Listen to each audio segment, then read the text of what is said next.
welcome to Why Is This a Natter? It has obviously been a harrowing last year, especially for small business. But first of all, just a couple of things to just address. School shootings in Russia have left at least 9 people dead at the time I'm recording this. There was a bombing in Afghanistan near a school, which has killed at least 85 and injured more than 140 other people, and clashes in Israel and Palestine. It's not great. And of course, our hearts go out to those people affected, their loved ones. But of course, life carries on, and hopefully we can move on from those tragedies, as can those affected, while the damage is going to be lasting.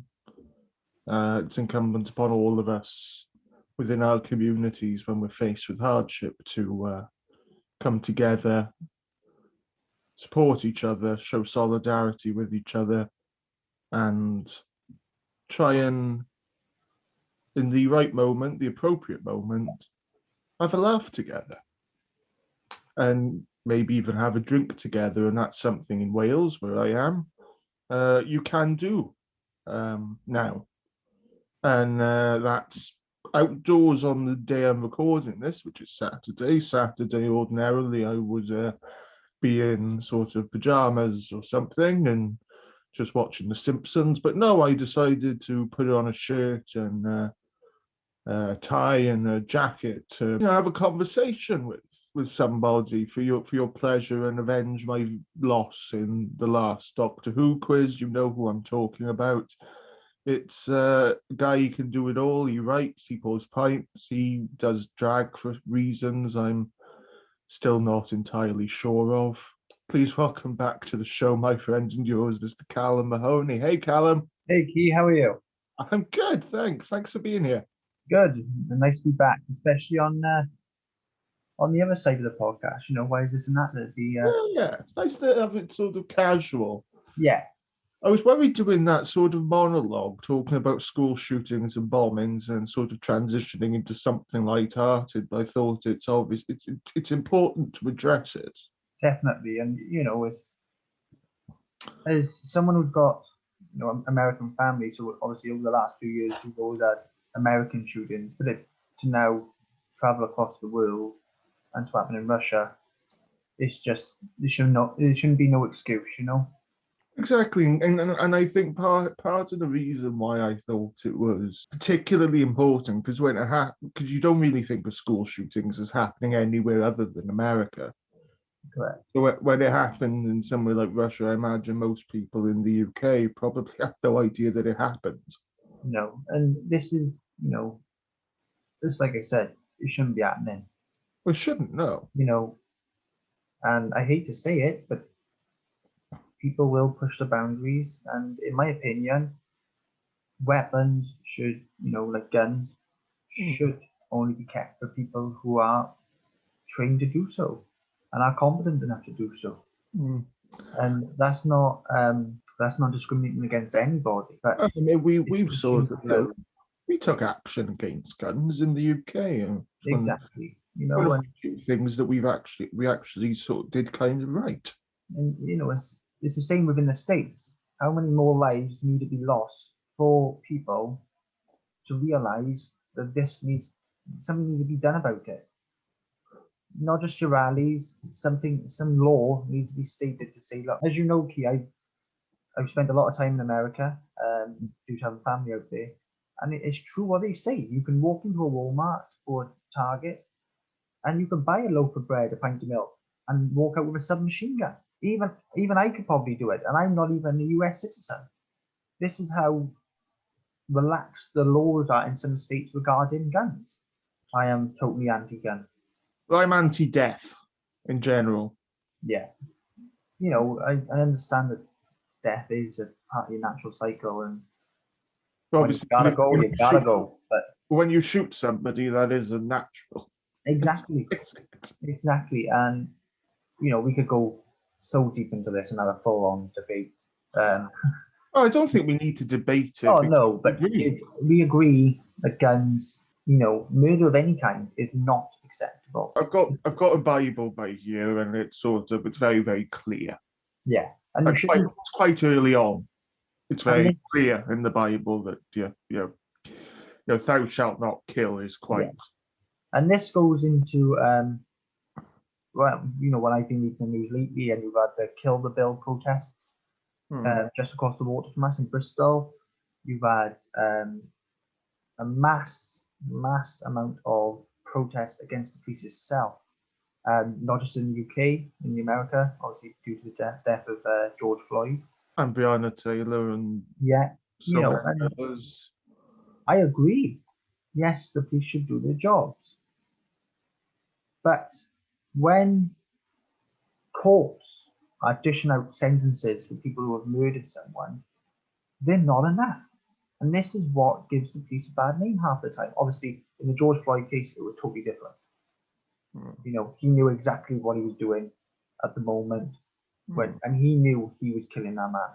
There's no way, which is what I say to people, and they sort of say, "Oh yeah, but George Floyd was no angel."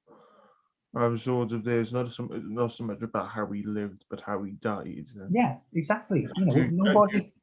Do you genuinely think that he would have had that same treatment if he'd been white?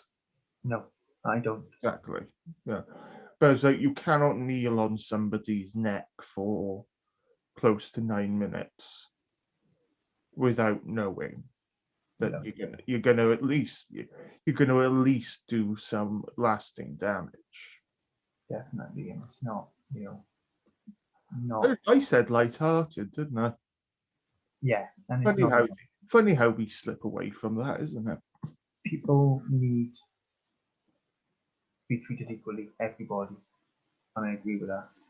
I'm totally in favour of equity. And it's not. We're living in the dark ages no more, and we're not. People I realize, disagree. I think we still are. yeah, and people need to realize. I think we're living in a slightly lighter age. But though I think there were people in concentration camps in China. What people need to realize now is, as the world goes on, we need to go on. So Black Lives Matters, yeah, white lives matters. All lives matter. Everybody's lives matter. No, and not just humans. But the whole point of Black Lives Matter is not to say just Black Lives Matter. No, all lives matters. It's the point that in many circumstances, the phrase "all lives matter" usually has an unsaid bit, which is all lives matter, unsaid except or lesser. That's the point. For me, all lives matters. Plus for every living being on this earth. For every except for wasps. Everybody plays a part. I've seen an article this week saying positive the giant panda or the great panda is no longer an endangered species, and that's good. This is what we need. I remember you telling me. I was watching a documentary the other day, and there was two, I think it was northern white rhinos in Africa, and there's only two of them left in the world, and they're both female, and they are under 24/7 armed guard to protect them. And now what they're looking at now is to see if science can help repopulate, the species, whether it's cloning like they did with Donny the sheep, if they could do that, or somehow managing to impregnate one of the rhinos. I don't know. That bit don't really intrigue me, rhino mating, but that would be very bizarre. That would be a very bizarre fetish. But, but it would be good to see in the future how we do it. Knowing you, Cal, I wouldn't be surprised. No bestiality here. No bestiality, please. We're British. Yeah. And we're not British, we're Welsh. No bestiality were Welsh, but there's no alliteration there. Down in the valley where the dragon sleeps. It always seems to fist down the rain. Sorry about the language, but it's true. That's all it's done. I don't think many. Don't worry, children don't watch this. I did dress up for you a little bit, Sleeky. I did put a tie on. It's not a bow tie. I appreciate it. Not everybody does. No, I was gonna wear my my t-shirt, which I'm currently having made, with the slogan "Drakeford got me wet 2021 supporting local club," but it's still in production, if you like. This is my first episode since the Welsh Assembly election. I had, as people have watched this may remember, I had Rhys Mills, the Plaid Cymru candidate for the Senedd, on, and Oliver Townsend. Oh no, this isn't my first episode. I think I might have addressed this when I had Leah on. I don't know. I can't remember myself. I can't either, and I should know. I was there, and I've watched it as well. So I've watched it twice since, and which I often do with the podcast, especially when I'm on my walks. Rhys Mills and Oliver Townsend were both incredibly gracious in their responses. Which is were, for someone who has never really been interested in local councillors or local politics, this year has really opened my eyes, and the two interviews with the two councillors were absolutely amazing, and it did restore faith for me, in local councillors again. So well, I mean, I don't think Oliver is a councillor. Oliver's not he's a campaigner. Yeah, candidate, I should have said. But yeah, he's a candidate, and Councillor Mills is I think is Blackwood South. I think he's possibly, yes. Or Blackwood. I think it's Blackwood South. But I mean, no. I'll be honest with you. I'm completely with you on that. But I mean, of course, the people spoke, and it's democracy, isn't it? That's what people voted for, and that's the way it went. But like I said, what's always very nice, especially when you consider the states, for example, consider the almost like the modern epitome of democracy. Last year, of course, you had I don't even want to say the bastard's name, but go for the better one. DJT. Obviously refusing to concede, refusing to accept defeat. So even and obviously the elections to the assembly compared to the presidency may seem trivial, but obviously it's very, very important for Wales. And just to see, actually see in our own community, people who fought hard, ran good, graceful campaigns, react to their losses with grace, with humility, with gratitude for their support. Congratulations to the victor. That it's nice to see, and like you say, it does restore your faith a little. Yeah, and the only thing I would say, obviously, coronavirus has stopped a lot of political campaigns, if you get what I mean. It certainly curtailed them. Yeah, and but what I would like to see is the American style rallies, where I wouldn't have Trump coming on to YMCA because the bastard nicked my song. Can you imagine Boris Johnson? Well, you probably have Macho Man. No, he would. Boris Johnson would come on to what would be a fitting Boris Johnson campaign song? I can think of one, and it's not an official song. The profanity is quite strong. I'd just like to see him and the entire cabinet come on to the theme of the Muppet Show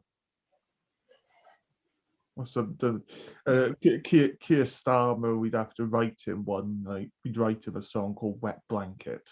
Yeah, I don't know. For some reason, like Keir Starmer, you got Boris Johnson. They just remind me of the Teletubbies because they're preschool minds. And as a person who was, as an individual who worked in the pub trade for 7 years, Yeah. to see Keir Starmer get kicked out of a pub, and for someone to use the classic line, "Get out of my pub," it was comedy gold. Windsor. Rest in peace, Dame Barbara Windsor as well. Yeah. That was tragic. Oh yes, and But she lived a great life, fantastic career. fantastic career, and she didn't let Alzheimer's get her down. No. That was the main thing. She didn't let her get down. I stopped watching EastEnders after she left. Do you know, I think that was the first time I ever cried at a TV show. I think I cried harder when Peggy Mitchell left EastEnders than I did when Rose Tyler left Doctor Who. I didn't cry. I think Barbara Windsor would have been a fantastic Bond girl. Yeah. Actually. She was brilliant in Carry On, in the Carry On films. She was absolutely yeah, she would have been a good Bond girl, I reckon. Yeah. Oh yeah. Because she was an attractive woman. She was. And and I love the fact that like you said, with Alzheimer's, fact she didn't let it get her down. She became like a voice for people with Alzheimer's, even as she battled it herself. I mean, I know that her condition did deteriorate over time, as is anybody who's lost somebody to Alzheimer's. No, that's sadly what happens. But no, she did use her voice for good. Yeah, and that's when as we're on the subject of steadily passing, God rest in peace every one of them. You had Chadwick Roseman. Yeah, that's it. Norman Lloyd recently, actually. I don't think he's very well known in the UK, but he's an American actor. And he worked with some of the greats in the US. He worked with Orson Welles. He worked with Alfred Hitchcock. He worked with Charlie Chaplin.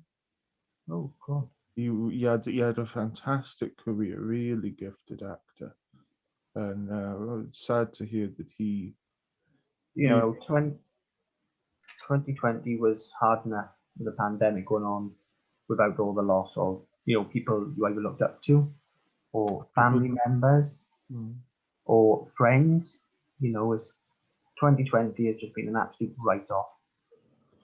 2021 is only marginally better. I mean, I was very, very reluctant to be hopeful that the worst was behind us. I mean, I'm happy. I'm obviously glad that we've got the vaccine rolling out.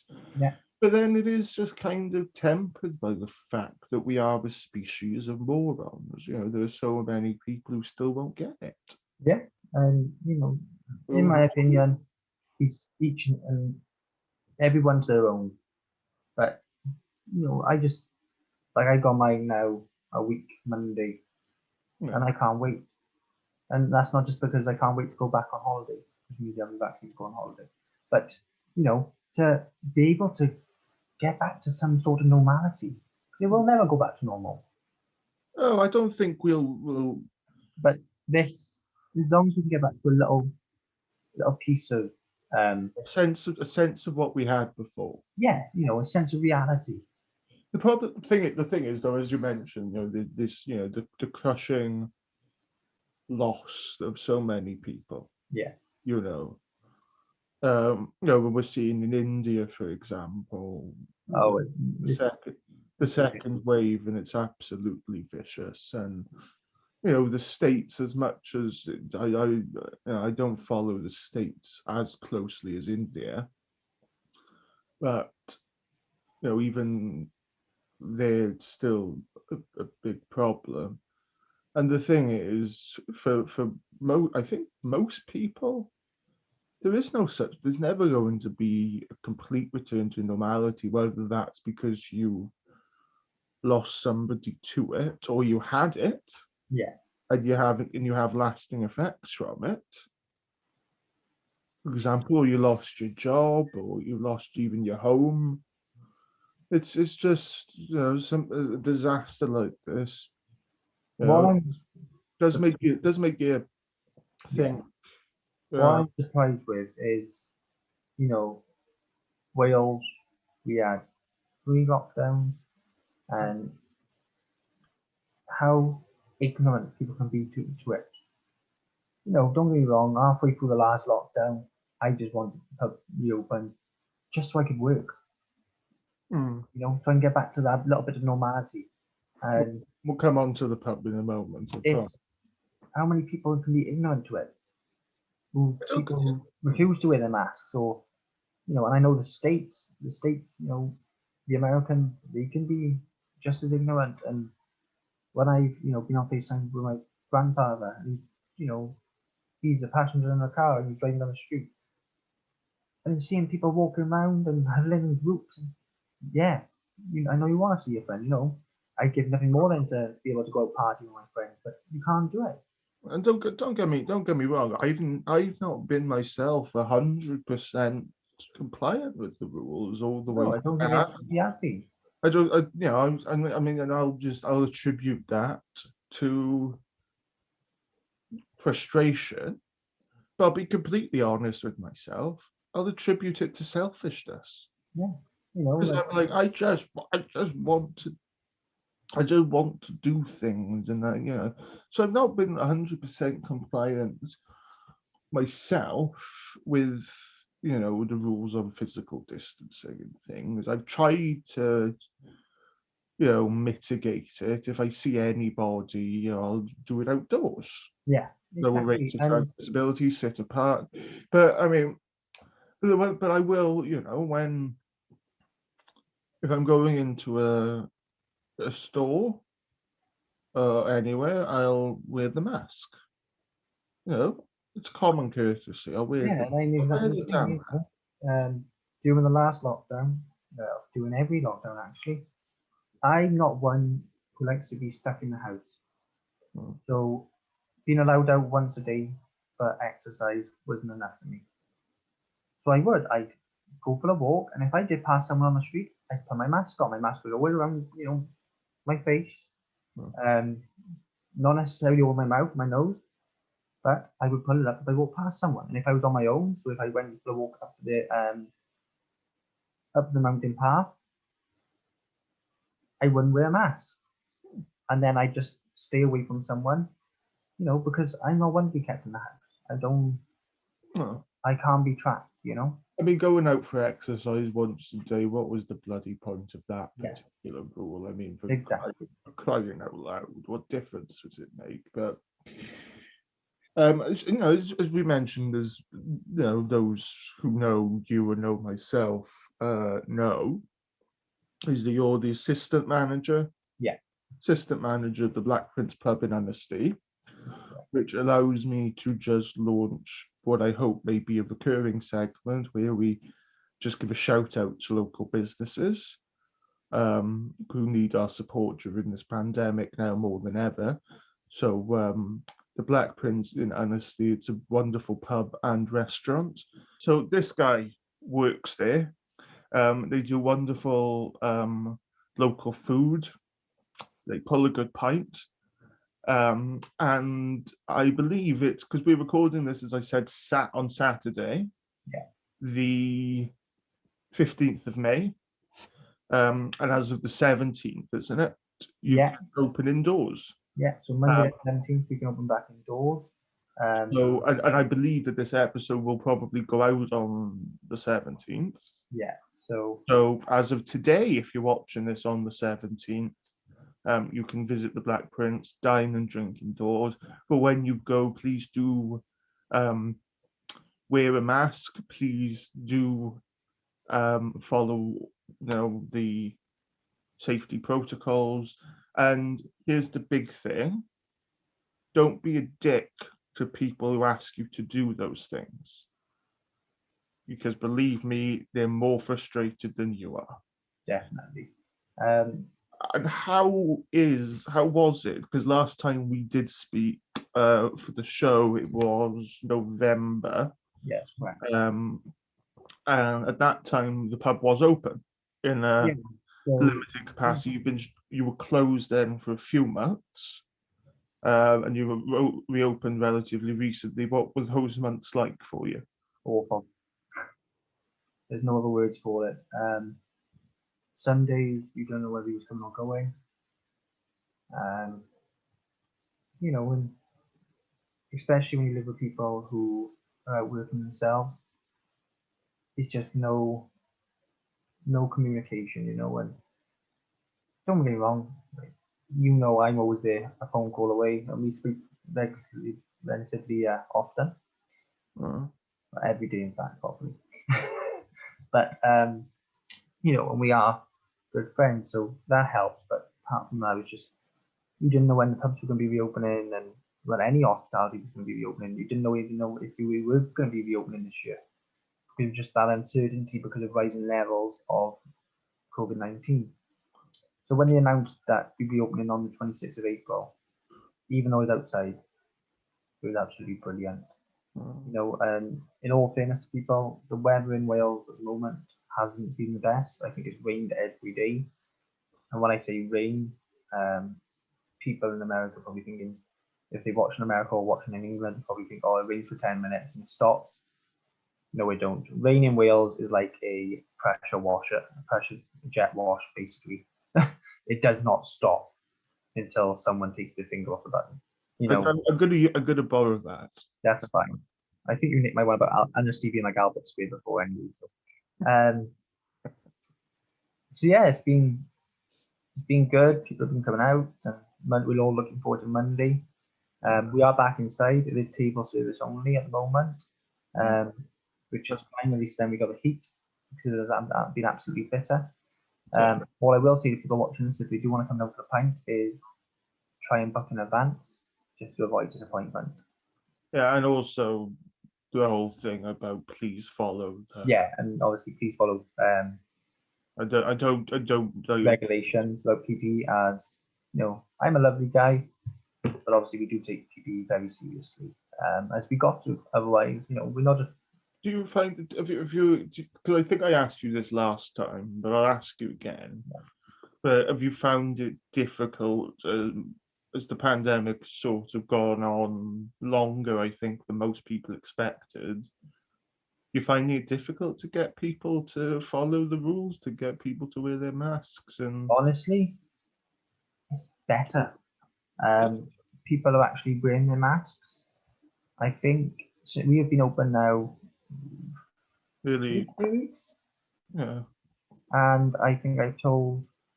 I'm just checking now. Yeah, 3 weeks. Should be 4 weeks Monday we open, a month Monday. And I think I told about 2 people that they have got to wear their masks inside. Where before it was, you know, every other word, put your mask on, put your mask on, put your mask on. And I think people are now finally getting the message. You know, if you've gone outside for a cigarette, or you know, if you've gone outside and you just sat down on a pint and you go to walk inside, your mask might be around your mouth, you know, about around your chin. You just forget to pull it up, and believe me, I've done it. We've all done it, you know, and it's just it has become better. But it'd just be nice now when we can have a bit more of a routine. yeah, The normal routine, you know. return to normalcy. Yeah, you know. So yes, gone well. But no, lockdown was interesting. You know, found out that I'm still interested in some old hobbies. Apart from that, Like writing. Yeah, like writing. What are you working on at the moment? Currently, I am working on there'll be a series of books. Each book will contribute to part of the story arc.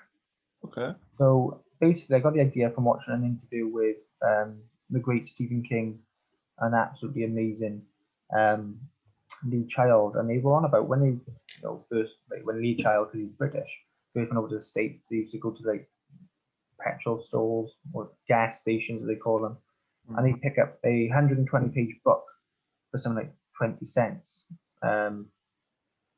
And it was a full novel, just cut down.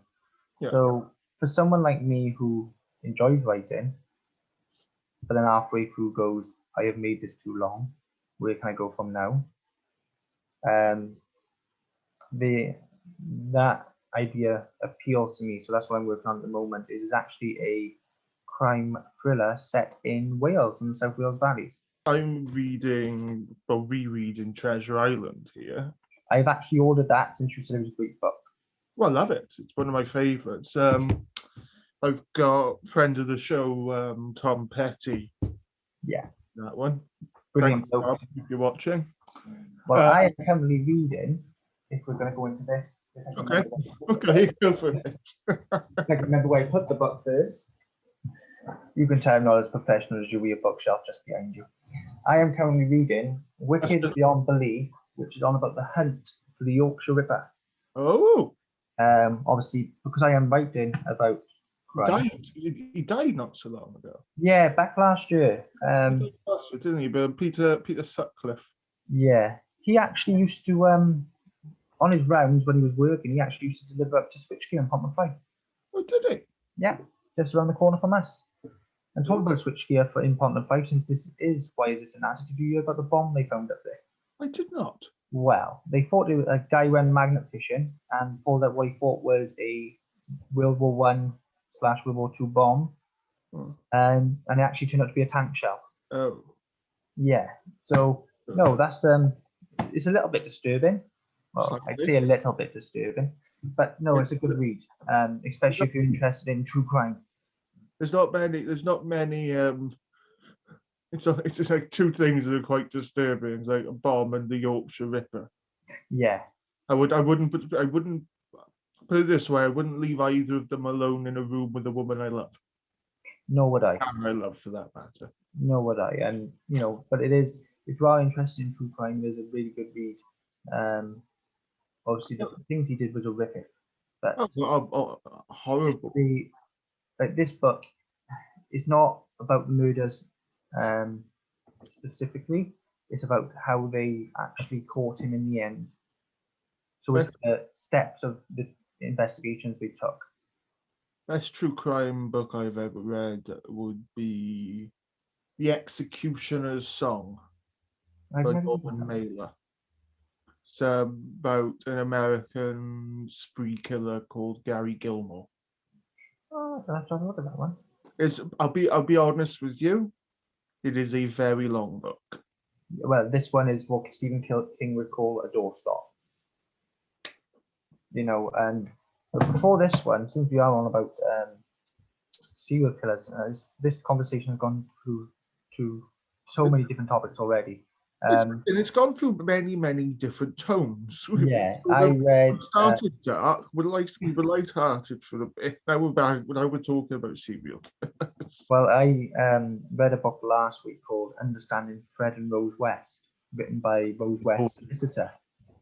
And the day I finished that, and it's very spooky how it came to be. The day I finished reading that, and I read obviously the last page, I look on the news like I do every day, and they're digging up a cafe in Gloucester because they believe they found another one of Fred West's victims.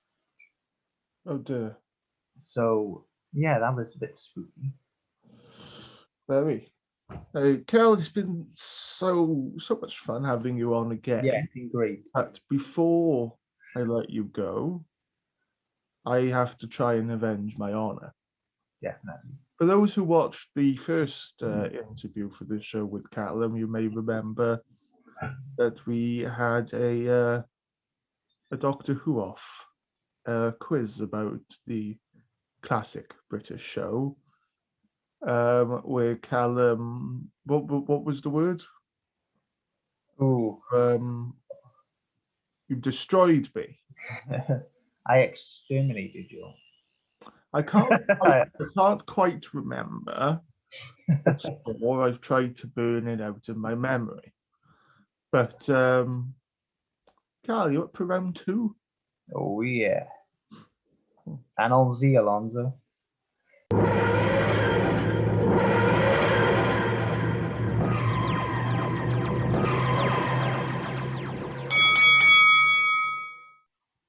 With what weapon does the Doctor fight Robin Hood?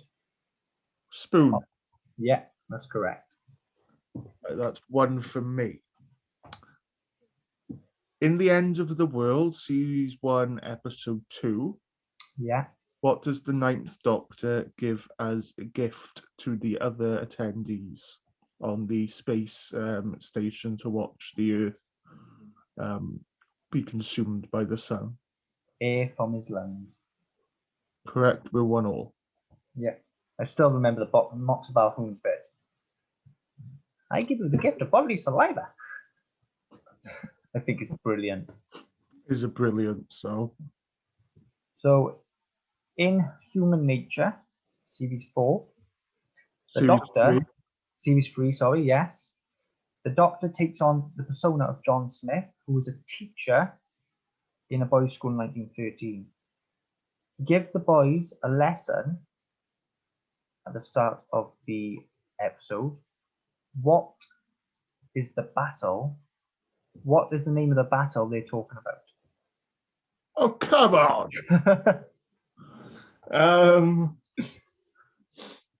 What do you say? Set in 1913. I'll go Boer War. Do you want me to give you a clue? I'll be nice this time. Okay. It's a good song.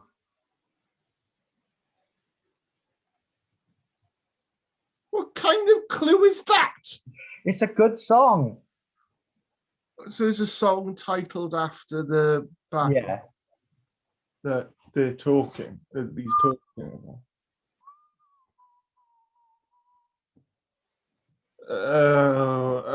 Would you like me to play it on my Sonic screwdriver? No, please don't. Please don't. No, pass. Waterloo. Water. Of course, it's fucking water. Oh. All right, so it's still 1-1.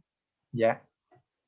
I notice for a Whovian, you don't have any Doctor Who merch in the back. This is because it's actually my office in work. This is my office. This is, yeah, but I'm a barman. All right, fine. If we was in my bedroom, however. In The Angels Take Manhattan,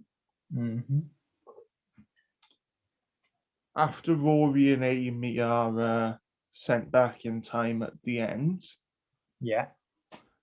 how old are they both when they die? Ooh. Amy is 84 and Rory's 81. I believe Rory is 83.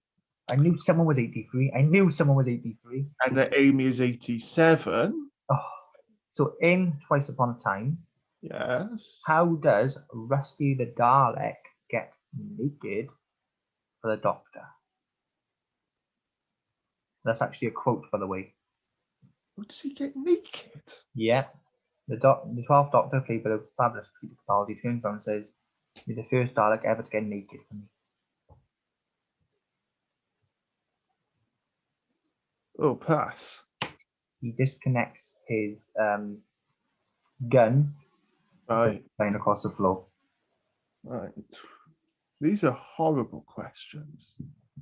In The Empty Child Stroke, the Doctor Dances, Yeah. when Nancy is caught stealing food Yeah. from the couple's house, how does she get out of it? She basically has a rant at the father, Mr. I can't remember what his name was, but she's swimming away out of it, and she says, "People around you basically think the missus is knocking off the butcher, but it's not, it's you.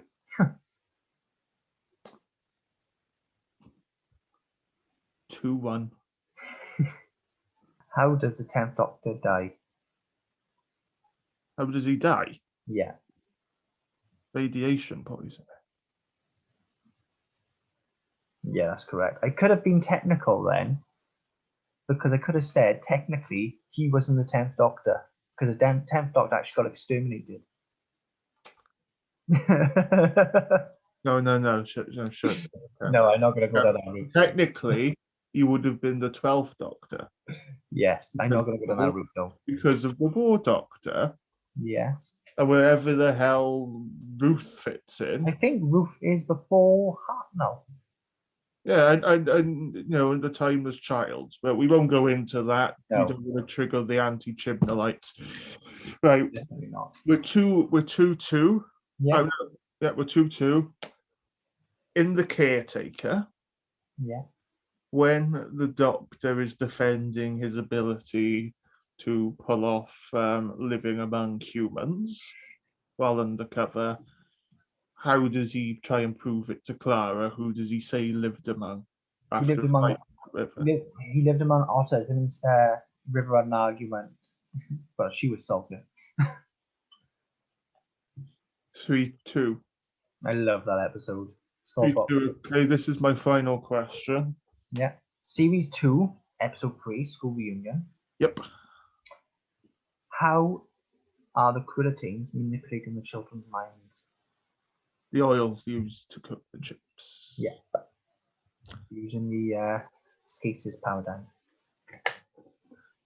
All right. Now your final question to see if we, because we're 3-3 now. Yeah. To see if we end on a tie or not. So I've got to pick my question very, very carefully. How does the Doctor, after being poisoned with sparkling cyanide, how is he able to heal himself? What does he need? Oh. Well, what's he given? So he's given. And you have to tell me why he's given the 3 things. Oh, you bastard. So he's given. I'm just thinking of the quotes a minute. So he's given walnuts.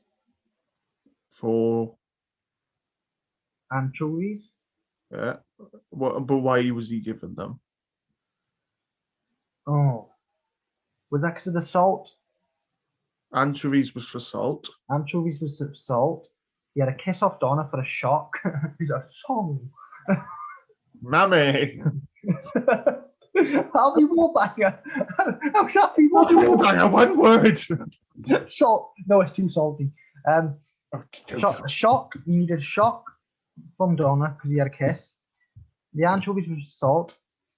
The walnuts. Oh.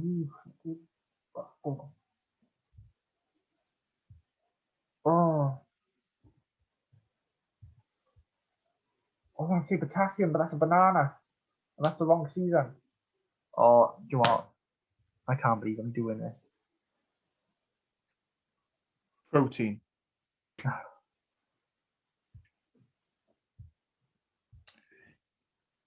James, you just make me get exterminated now. No, to be fair, I will give, because you got 2 out of the 3 that I specified, because I think there was one more. Might have been one more. It's a song. Love that bit. Yeah, I think it's yeah, I'm